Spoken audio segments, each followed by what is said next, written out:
following on from what was a disastrous World Cup, let's face it. England need to move on now.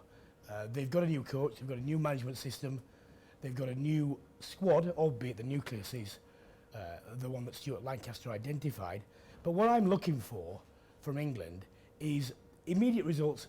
Surprisingly, for me, don't matter as much as them finding a definitive style, a definitive entity, knowing what they are, what they want to do, and developing a game that when they get to Japan will be capable of competing with the 4 last semi-finalists, which are all Southern Hemisphere. You've got to give Stuart Lancaster credit. A lot of people haven't given him any credit, but to be honest, what you have to do when you assess things is you don't assess them with the knowledge that you have post-fact. When he was appointed, you go back, as I did, and look at the press and what was being written about that time, and there were phrases like poison chalice, English rugby in the gutter. Now, no one says that anymore.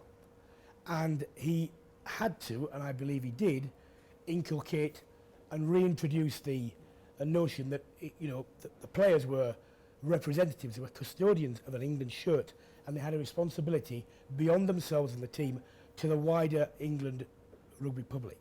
Wales have won the last 2 Six Nations that occurred after previous World Cups. Certainly the last one was because, and this is a repetition this time, they've had a settled management team and a settled squad. And everyone else has come out of the World Cup cycle thinking, right, we have to do something here. They have now to set their horizons higher. The Welsh public and the Welsh management should no longer be satisfied with winning the Six Nations. That's all you can do in a domestic tournament, obviously, but they should be looking for Grand Slams. And more importantly, they should be looking, as I indeed believe that every Northern Hemisphere team should be looking at, including England, to finish this cycle of the World Cup, preparation for the World Cup, in a state where their game has more to offer than it has done hitherto. They've been very direct, they've been very powerful. It's been a power play, war and ball, whatever you like to call it. They will not beat New Zealand or South Africa and possibly Australia like that. All the teams in the Northern Hemisphere should have been given a big wake-up call, if they hadn't already, because we've only won 1 out of 8 World Cups anyway.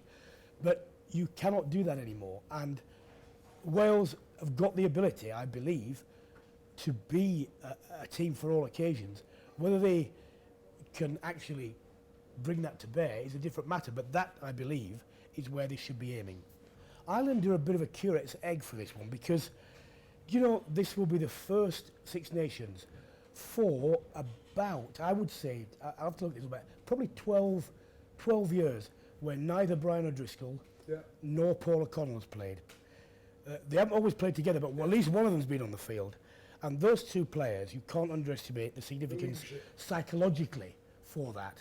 And it will be interesting to see how they cope with that.